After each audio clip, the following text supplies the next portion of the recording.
बिस्मिल्लाहिर्रहमानिर्रहीम। This is me Saba Ashraf. I am back with another video. आज की इस वीडियो में हम फ्यूचर इंडेफिनेट पैसिव वॉइस सीखेंगे। जैसा कि आप जानते हैं कि पैसिव वॉइस में काम करने वाला बंदा मौजूद नहीं होता।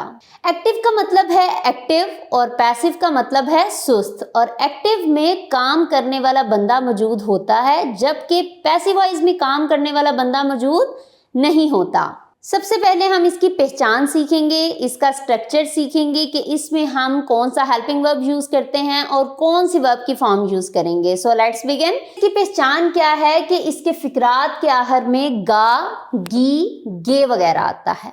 फ्यूचर की बात हो रही है, हम आने वाले वक्त में करेंगे, मतलब कि हम मुस्तकबिल की बात कर रहे हैं कि फ्यूचर हम ऐसा करेंगे, वो पढ़ाएगा। तो इसके फिकरात के आखिर में गा, गी, गे वगैरह आता है। अब हम इसका स्ट्रक्चर सीखते हैं। स्ट्रक्चर में हम सबसे पहले सब्जेक्ट का यूज करेंगे, फिर हम विल और शैल।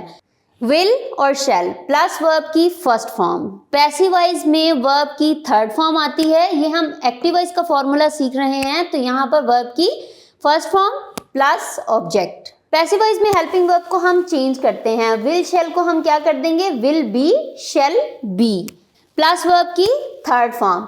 Object plus will be shall be plus verb की थर्ड फॉर्म। पैसिव वॉइस में तो आपको पता है कि हेल्पिंग वर्ब और वर्ब की थर्ड फॉर्म हम जरूर यूज करते हैं और ऑब्जेक्ट को हम स्टार्ट में ले जाते हैं प्लस वर्ब की थर्ड फॉर्म।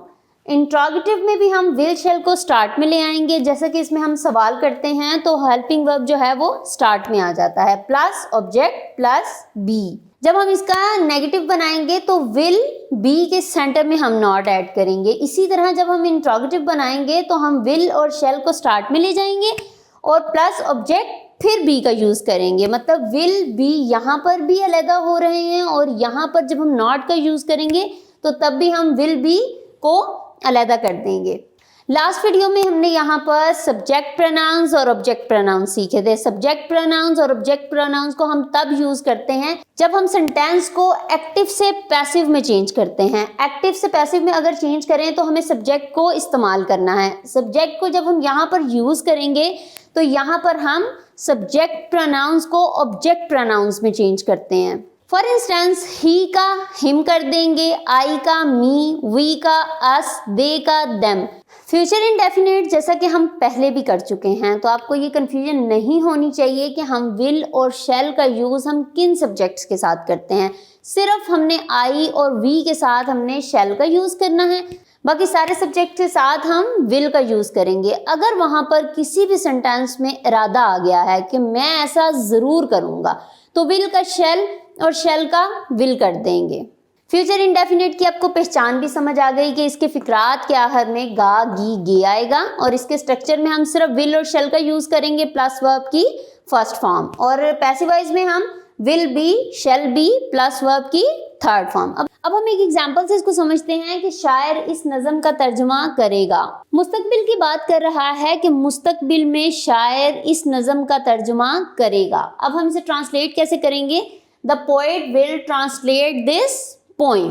अब इसी का हम पैसिव वॉइस बनाएं कि इस नज़म का तर्जुमा किया जाएगा। इस नज़म का तर्जुमा किया जाएगा। कौन करेगा, शायर मौजूद नहीं है, तो इसे हम कैसे बनाएंगे, ऑब्जेक्ट को हम स्टार्ट में ले आएंगे। This poem will be translated by the poet.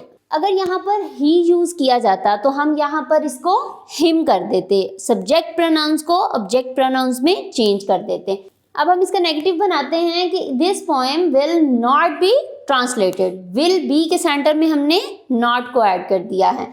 Interrogative में हम will this poem B translated, will this poem B translated. Interrogative में हमने विल बी और शैल बी को यहाँ पर सेपरेट कर देना है। विल को हम स्टार्ट में यूज करेंगे, दिस पोएम बी ट्रांसलेटेड। अब इसको एक और एग्जांपल से समझते हैं। इसको हॉस्टल से निकाल दिया जाएगा, इसको ही का यूज करेंगे। समटाइम्स स्टूडेंट्स कंफ्यूज होते हैं कि टीचर पैसिव वॉइस में हम ही का यूज कैसे कर सकते हैं, तो अब इसकी सेंस समझें। इसको हॉस्टल से निकाल दिया जाएगा, कौन निकालेगा, बंदा मौजूद नहीं है, तो जिसको निकाला है, जिस पर काम किया जा रहा है, वो हमारे पास ऑब्जेक्ट है। यहाँ पर ही हमारे पास ऑब्जेक्ट है। He will be turned out of the hostel. अब इसका नेगेटिव और इंट्रोगेटिव आप मुझे कमेंट सेक्शन में लिख के दिखाएं, और अगर इस टेंस से रिलेटेड आपका कोई भी क्वेश्चन है तो आप मुझसे कमेंट सेक्शन में पूछ सकते हैं। Don't forget to like this video, subscribe to the channel and hit that notification bell so you won't miss any new future explorations with me. So keep learning, keep exploring and keep shining. Take care of yourself. Allah Hafiz.